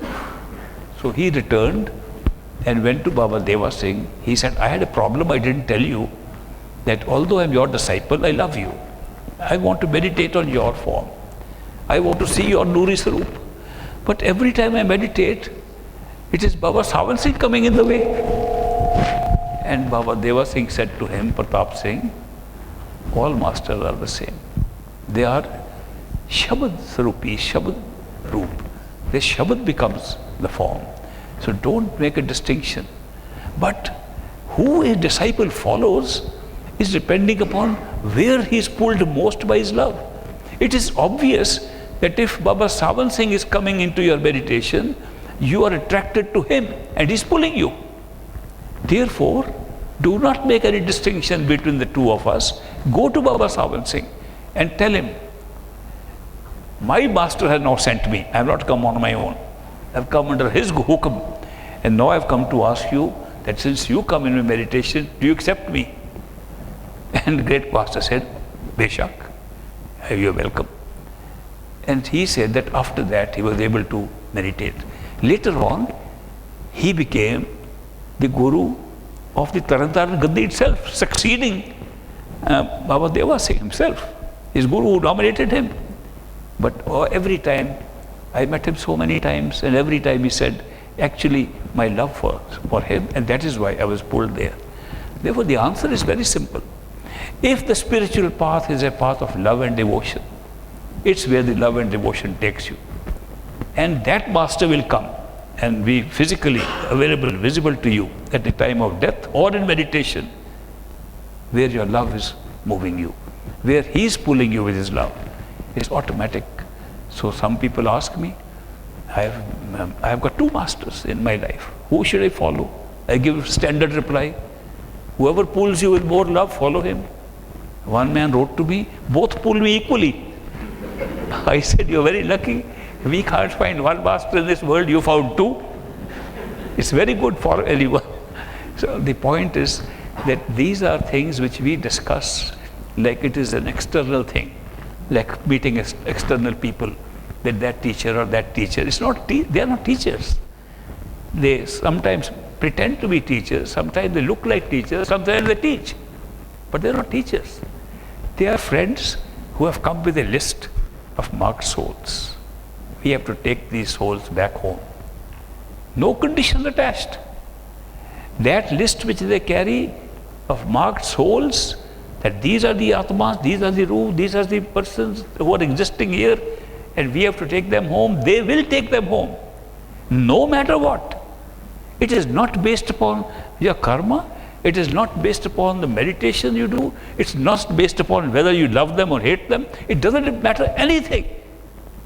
Because your time has come to go back home, and they'll take you back home. So that is why the rest is all for our mind. They teach us, they make us struggle, they say do so much meditation, do this. But I am telling you, I'm leaking out a secret. Actually, I'm leaking out a secret. There's no mean stop meditating. It means meditate more to see the real form inside and take advantage, because this time is very precious. You don't know how fast time flies. And when the time is gone, you say, so much time I wasted, I could have used better. Then you regret, but that is too late. Therefore, make the best use of your time. And I have recommended to all my friends that the one thing you should do is to change your priorities in life. When you put your priority, what is important? What am I going to do today? Is this more important or less important? Put your meditation at number one. It doesn't matter how long. Supposing you are so occupied that day that you're busy all day with many things, obligations of yours. 5 minutes, number one. First thing. If you put this priority high, you will be successful. Last thing in life before going to bed, meditation. I suggested, they were celebrating my birthday, because I thought it's a big thing to become 88 years old. It's just a number, it's a good number, 88. But in that just celebration, they were emphasizing this thing. What gift can we give him? He has everything. They wanted to give me flowers. I said, I prefer astral flowers. Flowers that you send with imagination appeal to me more. So I got a lot of astral flowers. I appreciated them more. They said, can we give you something to eat? I said, too much food is being given. Look at my belly. They said, what is the best thing we can give? I said, the best gift you can give me for my birthday is 5 minutes of meditation early morning and 5 minutes of meditation before you go to sleep. I'll appreciate that the most. Because I know that if you present me with that gift, it's a counter gift I'm giving you at the same time, which will help you a lot. So it's the priority. If you change your priority, this is important for me, all other things will follow. You'll be on the path, on the true path. We'll have a break now and have a little snack. They say like yesterday, there's some good snack today. Enjoy it, and I'll come back and maybe the next thing I should do is to give you that prasad, blessed prasad. How many of you would like to have prasad blessed in the name and invoking the power of my master, Baba Sawan Singh? All right. So most of you want so that. Anyone who's probably leaving today, anyone who's leaving today, and then we'll... Today when you come back after your break, after you had some snacks, they have the prashad somewhere hidden, but we'll get it out. Get it out and see. Okay, thank you.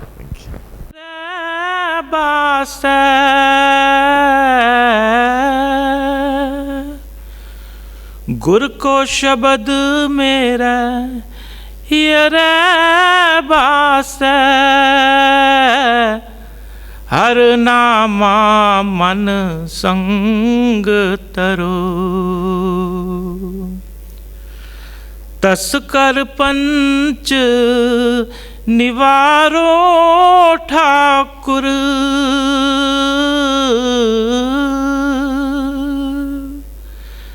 तस्कर पंच निवारो Thakur. Welcome, friends, brothers and sisters, co-travelers on this spiritual path of Sant-Mat. We have come to the third and final day of this 3-day program here in New Delhi. I am very happy that I got a chance to meet so many of you. You are all following a same path with the same destination, which is our true home, our Sachkhand. Our lives are different. Our destiny is different. Pralabdha is different. Our faces are different. Our clothes we wear are different. All these differences are only over here. In our true home, there is no difference. In our true home, we are all exactly the same. We are pure souls, pure Atma, which has no birth and no death, never comes into reincarnation and never goes out of it. That is our true nature. We get together here so that we can find this truth about our own selves, where we belong. And that is where we can go while we are still in human body. We should not miss this opportunity. We should not take it for granted that we are always human beings. If you can have the capacity to look back into your previous lives, you'll be astonished that we have had so many different life forms, that we have been trees and insects and birds and mammals. They were nobody else, they were the same souls. And we've gone through a whole cycle of different types of birth. 8.4 million types of birth are registered. And out of 8.4 million types of birth which you can take, human being is only one. It's a rare thing. To be human is the greatest opportunity for us to get something which we can never get in any other form. You cannot even talk about Sachkhand, you cannot dream about Sachkhand if you are a tree or a bird or an animal or an angel or a god. All these are devoid of the possibility of going to a true home. The only form of life in the whole creation where you can seek and find your true home and go with a perfect living master is the human life. So it's a very great opportunity for us. Don't waste it by living like animals, just eating, drinking, spending your time, having children, sex, just like other animals. If you live like them, you've wasted our life. The special privilege we have of being able to seek and find the truth within ourselves. We have a limited opportunity for that, a limited window of opportunity. Let's not miss it. What is the purpose of my coming to you here and sharing these things with you? The purpose is that even though we are on the spiritual path, the distractions of this physical world, they are holding us back here, keep us away from remaining on the track. We get initiated by perfect living masters. We have all the resources to go within and find out where our true home is. We have the resources to travel, yet we waste our time giving all our attention on external things. We try to buy things outside, run to marketplace, go with the fashions going on. We buy more clothes, buy more houses, buy more cars, and we spend all our time in acquiring these objects, realizing fully well that nobody has ever been able to carry these things with him when they die. We try to make friends here. We fall in love with people. We try to make our children, the most important thing of our life, our parents, our children, our brothers, sisters. And when we die, none of them are going with us. Don't we see this every day? We can go and see people dying. We go to the cremation ground with them. And we see that they have taken nothing with them. And everybody is left behind. Yet, how much time we are spending, how much attention we are spending on these things. Nothing will go with us. We are trying to make those things our own, which will never become our own. And the real thing which can become our own, a friend whose friendship can take us beyond this life, beyond this physical body, whose friendship can take us directly to our true home, the permanent Sachkhand. We don't care for that. We put it on very low priority. When we have a perfect master in our life, a Sant Satguru has entered your life, what else do you want? You found something that you wanted for so many lifetimes. And you get it, and you still ignore that and give higher importance and attention to outside things. What kind of disciples are we? We call ourselves Satsangis. You know what the word Satsangi means? Who keeps the song of the truth, of Sat. Are we doing that? Is our life patterned like that? Don't you think there is a time to look back and see, have we made any use of this great opportunity given to us? Have we made use of the fact that we have found companionship and friendship in a perfect master who's talking to us from Sachkhand? Have we ever taken advantage of it? How are we wasting every moment of our life? Every breath we are wasting. And what is he giving us? He is giving us every opportunity to make this life successful, to make the inner life successful, and guaranteeing that he can take us back to our true home. My purpose of visiting here is not try to convince you about anything. You're already convinced. My purpose is to remind you that look, make this a high priority. It's the most important thing in life. There's nothing more important than this opportunity to be able to meditate, to go within and get the friendship of your master and travel together to your true home, Sachkhand. Nothing is more important. If my visit here and spending these 3 days with you has given you the urge to go back to regular meditation, has given you the urge to think of how much you have been missing your master, if it has created that passion in you, my visit is successful. But if it is merely another discourse, another satsang that came in from one ear and we went out from the other ear, and it was good while you were listening, when you go home you left it behind, then it's no use. Then my coming and talking to you was of no use. So the whole idea of my visit here and sharing with you is that I have benefited from my experience with a perfect living master. Hazur Maharaj Baba Sawan Singh has altered my life, and it can alter everybody's life. It's the greatest opportunity. And I'm sharing an experience so that you don't think it is something in a story-like thing that's just made up in the air for us. It's a practical thing, scientific thing. It can be practiced in scientific lines, and it can be explored in scientific lines. Let us not make Sant Mat into a religion. When you make a religion, you go into rituals, ceremonies, what we have to do, do's and don'ts. We go so much into do's and don'ts, we forget the real purpose. I was talking to a few friends just now, before I came here, about when I went to the United States first time. I met some Satsangis.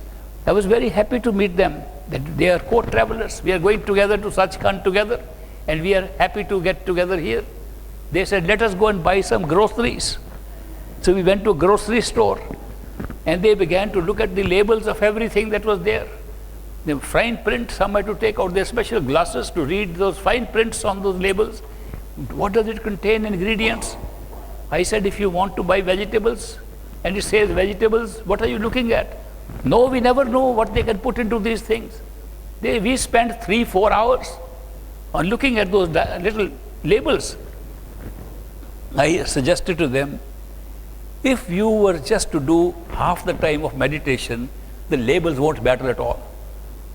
These labels are not supposed to be santmat. That's only a means for us to see that if we tend to be vegetarian, we can be vegetarian by asking for vegetarian things. If you ask for a vegetarian thing and get vegetarian thing, and you're bothered about it, One friend of mine said, I always go to the kitchen of a restaurant and there's a bar upon it that you cannot, no customer can go. He says, I have to go to check what you are doing there.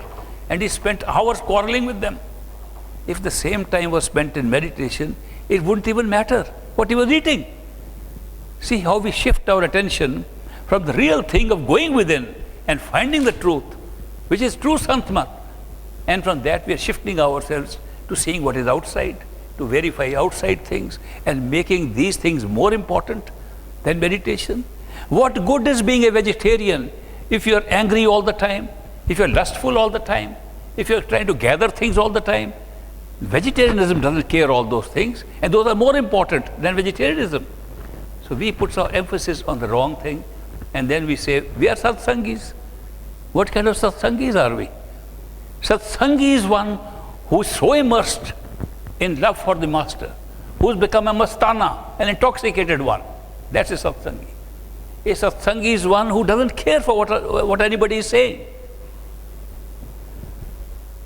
Dukh sukh dono samkar jano, or man apmana.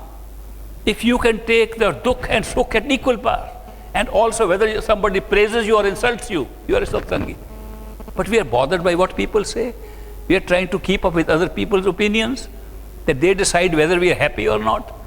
So what I am trying to tell you is that the real secret of the spiritual path which we all want to follow is to immerse yourself in the love and devotion of your master.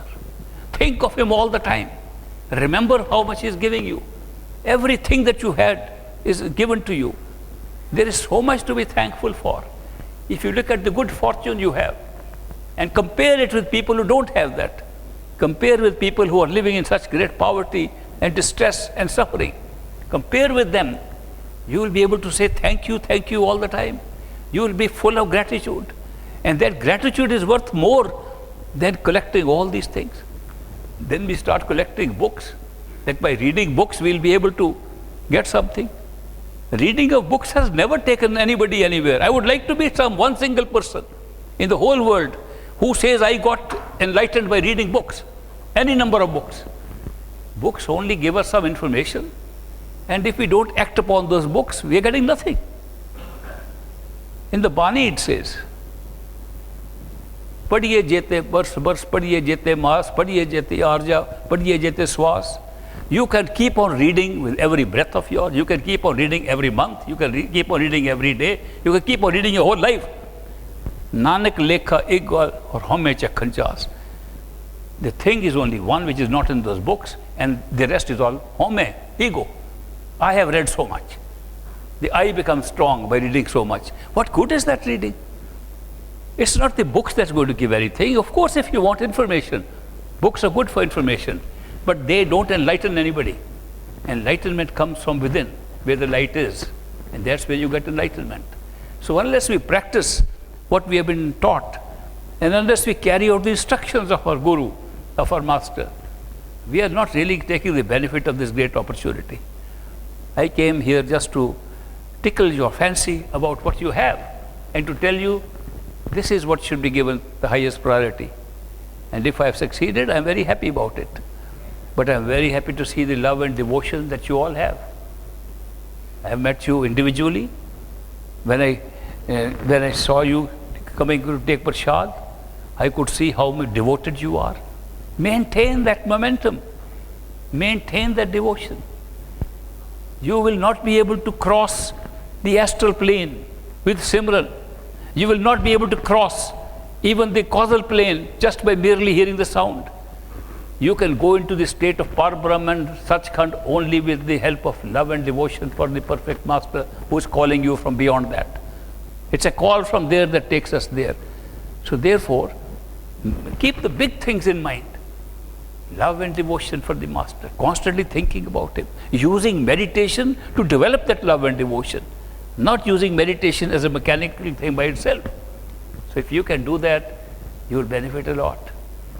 I hope I'll be able to see you again sometime. And this was a nice visit. It was a short visit because I was seeing you for half a day. But I'm still happy. I'm going to come back again to India, to Bangalore next month, and with a short stopover on the way. those who are able to get their personal meetings with me, one-on-one meetings with me in these 3 days, including today, I'm very happy that we got a chance to have a personal conversation like a friend. And those who miss it, give your names to somebody that they can arrange it on a short visit, that I'll be in transit from Delhi to Bangalore, then I may be able to see you again, some of you. So I'm very happy, and I wish you the best of luck in your spiritual path. And I will continue with my personal meetings or interviews after this. And Godspeed, you go home peacefully, and remember the words I shared with you. They are beneficial if you practice them. They are as good as books if you don't. Thank you very much. Blessings of Great Master on you.